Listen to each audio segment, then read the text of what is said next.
e a informar-me com sabedoria de tudo quanto sucede debaixo do céu. Este enfadonho trabalho impôs Deus aos filhos dos homens para nele os afligir. Aí vocês vão lá no verso 17. Apliquei o coração a conhecer a sabedoria e a saber o que é loucura e o que é estultícia. E vim a saber que também isto é correr atrás do vento. Aí vocês vão lá no verso 11 do capítulo 12. Eu estou só salteando aqui os versos porque daqui a pouco a gente chega na mensagem. Capítulo 2, verso 11. Considerei todas as obras que fizeram as minhas mãos, como também o trabalho que eu com fadigas havia feito. E eis que tudo era vaidade e correr atrás do vento, e nenhum proveito havia debaixo do sol. Aí vocês acompanham o verso 12. Então passei a considerar a sabedoria e a loucura e a estultícia, que fará o homem que seguir ao rei, o mesmo que outros já fizeram. Amém? Agora vocês vão lá no capítulo 9, que é a mensagem de hoje à noite. Capítulo 9, verso 11 em diante. Então Salomão, como todos sabem, o homem mais rico, sábio que houve nesta terra, o homem mais sábio, um homem pecador mais sábio, foi Salomão. E Jesus não está incluso, porque Jesus é a própria sabedoria.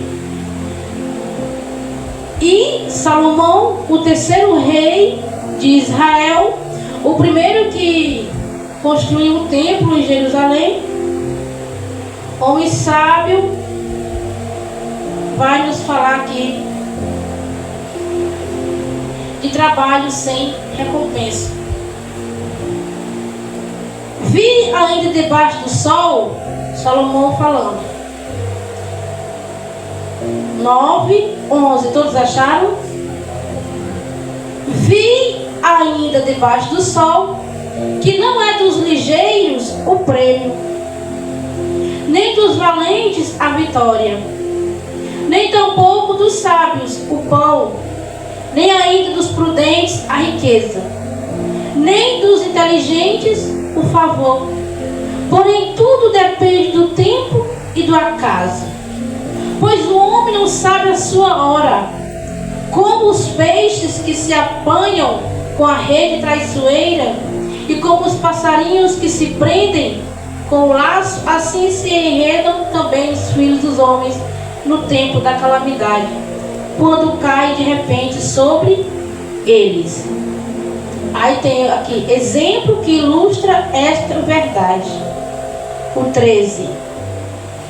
Também vi este exemplo de sabedoria debaixo do sol, que foi para mim grande. Houve uma pequena cidade em que havia poucos homens. Veio contra ela um grande rei, sitiou-a e levantou contra ela grandes baluartes. Encontrou-se nela um homem pobre, porém sábio, que a livrou pela sua sabedoria. Contudo, ninguém se lembrou mais daquele pobre. Então disse eu: melhor é a sabedoria do que a força. Ainda que a sabedoria do pobre é desprezada e as suas palavras não são ouvidas, as palavras dos sábios ouvidas em silêncio valem mais do que os gritos de quem governa entre tolos. Melhor é a sabedoria do que as armas de guerra, mas um só pecador destrói muitas coisas boas. Amém? Então vejamos que palavras de sabedoria são essas ditas nestes versículos de Eclesiastes que a gente citou desde o começo, que eu vou ler aqui novamente o 1:17. Apliquei o coração a conhecer a sabedoria e a saber o que é loucura e o que é estultícia. E vim a saber que também isto é correr atrás do vento. Ei, foi um homem que ele fez questão de praticar a loucura e a estultícia. Não foi um homem que simplesmente ouviu falar da loucura, ouviu falar o que é estultícia. Não, ele mesmo aplicou. Apliquei o coração a conhecer a sabedoria e a saber o que é loucura. Esse apliquei, ele colocou em prática. Ele viveu loucura. Ele viveu a estultícia. E a conclusão que ele chegou que tudo isso é vaidade. Tudo isso é vaidade. Um livro escrito por um sábio, inspirado por Deus, como foi dito, que toda palavra é inspirada por Deus para a nossa correção, para a nossa educação, para que nós venhamos tornar homens ou mulheres perfeitos diante de Deus. Um homem sábio, um rei, Salomão, que fez questão de conhecer o que é loucura e nos diz isso, que tudo é vaidade e que vale muito mais a sabedoria do que a loucura. Aí ele diz no 11, considerei, ele observou,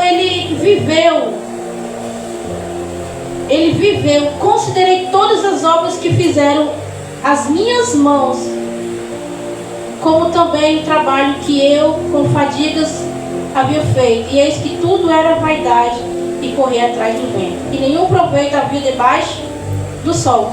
Foi o homem mais sábio que houve na terra. E a palavra de Deus diz que não haverá outro igual a ele, com tamanha sabedoria. O homem que mais falou da morte e o homem que mais falou da vida, rei Salomão. Porque se nós formos ler esse livro de Eclesiastes, fala só sobre isso, sobre morte, sobre vida.